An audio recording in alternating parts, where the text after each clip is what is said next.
ಸಾವನ್ನು ತಪ್ಪಿಸ್ಕೊಳ್ಳೋದಕ್ಕೆ ಯಾರ ಕೈಯಿಂದಲೂ ಸಾಧ್ಯವಿಲ್ಲ. ಸಾಲಗಾರರಿಂದ ತಪ್ಪಿಸ್ಕೋಬಹುದು, ಆದರೆ ಸಾವಿನ ಕುಣಿಕೆಯಿಂದ ನಮ್ಮ ಆಯಸ್ಸು ಮುಗಿದ ಮೇಲೆ ತಪ್ಪಿಸ್ಕೊಳ್ಳೋದಕ್ಕೆ ಸಾಧ್ಯನೇ ಇಲ್ಲ. ಯಾರೋ ಒಬ್ಬ ಹಿಂಗೆ ರಾಯ ಸಮುದ್ರದಂಥ ಊರಲ್ಲಿ ಒಂದು ಹುಡುಗ ಮಲಗಿದ್ದ. ರಾತ್ರಿ 12 ಗಂಟೆ ಸಮಯ. ಯಮಧರ್ಮರಾಯ ಕನಸಲ್ಲಿ ಬಂದ್ಬಿಟ್ಟ. ಧಡಾರಂತ ಬಂದ ಕನಸಲ್ಲಿ ಬಂದವನೇ ಆ ಹುಡುಗನಿಗೆ ಹೇಳ್ದ, ನೋಡಪ್ಪ, ನಾಳೆ 12 ಗಂಟೆಗೆ ನಿನ್ನ ಆಯುಸ್ಸು ಕೊನೆ. ನಾಳೆ 12 ಗಂಟೆಗೆ ನಾನು ಬರ್ತೀನಿ, ನೀನು ಸಾಯೋದಕ್ಕೆ ಸಿದ್ಧವಾಗಿರಬೇಕು. ಈ ಹುಡುಗ ಬೆಳಗಿನ ಜಾವ ಎದ್ದ, ಎಲ್ಲರಿಗೂ ಹೇಳ್ಕೊಂಬಂದ, ಯಮ ಕನಸಲ್ಲಿ ಬಂದಿದ್ದ, ನಾನು ಸತ್ತೋಯ್ತೀನಿ ಅಂತ. 11:50 ಸಮಯ ಕರೆಕ್ಟಾಗಿ ಯಮ ಕ್ವಾಣನ ಮೇಲೆ ಬಂದ. ಚಿತ್ರಗುಪ್ತನ ಹಿಂದ್ಗಡೆ ಕೂರಿಸ್ಕೊಂಡು ಡಬಲ್ ರೀಡಿಂಗು. ಬಂದೇಟ್ಗೆ ಆ ಹುಡುಗನಿಗೆ ಹೇಳ್ದ, ಇನ್ನು 10 ನಿಮಿಷ ಸಮಯ ಇದೆ ಮಗ, ನೀನು ಹೊರಡೋಕ್ಕೆ ಸಿದ್ಧನಾಗು, ನೀನು ಸಾವು ಆಯಿತು, ಹೊರಡೋಕ್ಕೆ ಸಿದ್ಧನಾಗು ಅಂದಾಗ ಆ ಹುಡುಗ ಅಂದ, ಯಮಧರ್ಮರಾಯ, ನೀನು ಬಂದ ಮೇಲೆ ನಾವು ಬರೋದಿಲ್ಲ ಅಂತ ಹೇಳಲಿಕ್ಕೆ ಆಗೋದಿಲ್ಲಪ್ಪ. ಬರ್ತೀನಿ, ಆದರೆ ಪಾಪ ಯಮಲೋಕದಿಂದ ಸಾಕಾಗಿ ಬಂದಿದ್ರಿ. ಬೆಳಗ್ಗೆನೆ 12 ಗಂಟೆ ಅಷ್ಟರಲ್ಲಿ ಬಂದಿದ್ರಿ. ನೀವು ಎಷ್ಟೊತ್ತಿಗೆ ಬಿಟ್ಟರೋ ಏನು ಕತೆಯೋ. 8 ಗಂಟೆಗೆ ಬಿಟ್ಟಿದ್ದಾರೆ, ಇಲ್ಲಿಗೆ ಬರೋದಕ್ಕೆ 12 ಗಂಟೆ ಆಗದೆ. ನಮ್ಮೂರಲ್ಲಿ ರಾಯ ಸಮುದ್ರದಲ್ಲಿ ಒಳ್ಳೆ ದೋಸೆ, ಇಡ್ಲಿ, ಬೋಂಡ, ಒಳ್ಳೆ ಕೆಂಪು ಚಟ್ನಿ ಎಲ್ಲ ಮಾಡ್ತಾರೆ ಕಣಯ್ಯ. ಕಾಫಿ ಕುಡಿಬೇಕು ನೀವು. ಆಹಾ, ನಿಮ್ಮ ಯಮಲೋಕದಲ್ಲೂ ಅಂಥ ಕಾಫಿ ಇಲ್ಲ ಕಣಯ್ಯ. ಅಂಥ ಒಳ್ಳೆ ಕಾಫಿಯನ್ನು ನಮ್ಮ ಈ ರಾಯ ಸಮುದ್ರದಲ್ಲಿ ಮಾಡ್ತಾರೆ. ನೀವು ಒಂಚೂರು ಕುಡ್ಕೊಬಿಡಿ, ಆಮೇಲೆ ಹೋಗೋಣ ಅಂತ ಅಂದ. ಯಾರೋ ಆ ಹುಡುಗ ಹಂಗಂದ. ಆಗ ಯಮ ಅಂದ, ಈ ಕ್ವಾಣನ ಏನಪ್ಪ ಮಾಡಾನಿ ಅಂದ. ನೋಡು, ಅಲ್ಲಿ ತೆಂಗಿನ ಮರ ಕಟ್ಟಾಕು. ಆ ಹುಡುಗ ಹೇಳದ್ದು, ಅಲ್ಲೇ ಒಂದು ಮೆದೆಯದ ಹುಲ್ಲು ಮೆದೆ, ಒಂದು ಇಡೀ ಹುಲ್ಲಿರ್ದು ಹಾಕೋದಕ್ಕೆ ಮೇಯ್ತಾ ನಿಂತಿರಲಿ ಅದು. ಚಿತ್ರಗುಪ್ತ ಫೈಲ್ ಹಿಡ್ಕೊ ಬಂದಿದ್ದ. ಫೈಲು ಇವತ್ತು ಯಾರ್ಯಾರನ್ನ ಕರ್ಕೋಬೇಕು ಅಂತ ಯಮಲೋಕದಿಂದ ದೇವ್ರು ಹೇಳಿ ಕಳಿಸಿರ್ತಾನಲ್ಲ, ಫೈಲ್ ಹಿಡ್ಕೊ ಬಂದಿದ್ದ. ಆ ಫೈಲಲ್ಲಿ ಮೊದಲನೇ ಹೆಸರು ಯಾರ್ದಿದೆ? ಈ ರಾಯ ಸಮುದ್ರದೊಂದು ಹೆಸರಿದೆ ಮೇಲ್ಗಡೆ.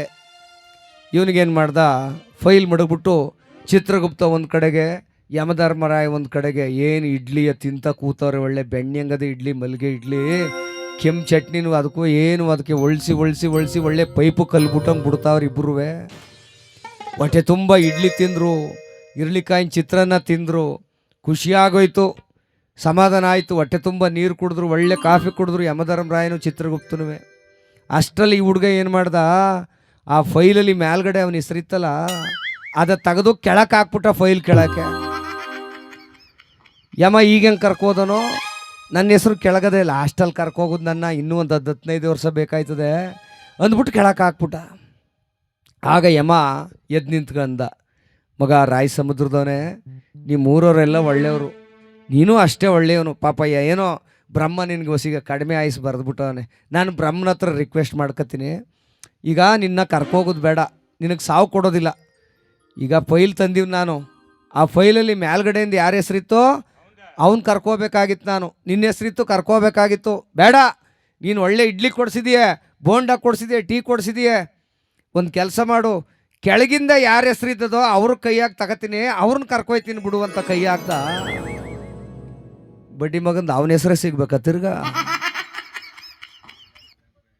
ಫೈಲ್ ಎಲ್ಲ ಹಾಕಿದ್ರೆ ಏನವ, ಇಲ್ಲಿ ಬರ್ದವ್ರಲ್ಲ, ಇದು ತೀರೋದ ಮೇಲೆ ಯಾರ ಕೈಯಿಂದಲೂ ತಪ್ಪಿಸ್ಕೊಳ್ಳೋದಕ್ಕೆ ಸಾಧ್ಯವಿಲ್ಲ. ಅದಕ್ಕಾಗಿ ಇರುವಷ್ಟು ದಿನ ನಗನಗ್ತಾ ಇದ್ದು ಬಿಡಿ. ನಾಳೆ ಅನ್ನೋದು ಕನಸು, ನೆನ್ನೆ ಅನ್ನೋದು ಸತ್ತೋಗಿದೆ. ಇವತ್ತು ಸಂತೋಷವಾಗಿದ್ದೀವಾ? ತಂದೆ ತಾಯಿಗಳ ಸೇವೆ ಮಾಡಿ, ಅಪ್ಪ ಅಮ್ಮನ ಸೇವೆ ಮಾಡಿ, ಅತ್ತೆ ಮಾವರ ಸೇವೆ ಮಾಡಿ, ಮಕ್ಕಳನ್ನು ಪ್ರೀತಿಸಿ ನಗ್ನಗ್ತಾ ಇರಿ. ನಾಳೆ ಹೆಂಗೋ ಏನೋ ಗೊತ್ತಿಲ್ಲ. ಇವತ್ತಿದ್ದವ್ರು ನಾಳೆ ಇರ್ತಾರೆ ಇಲ್ಲೋ ಅಂತ ಗೊತ್ತಾಗೋದಿಲ್ಲ.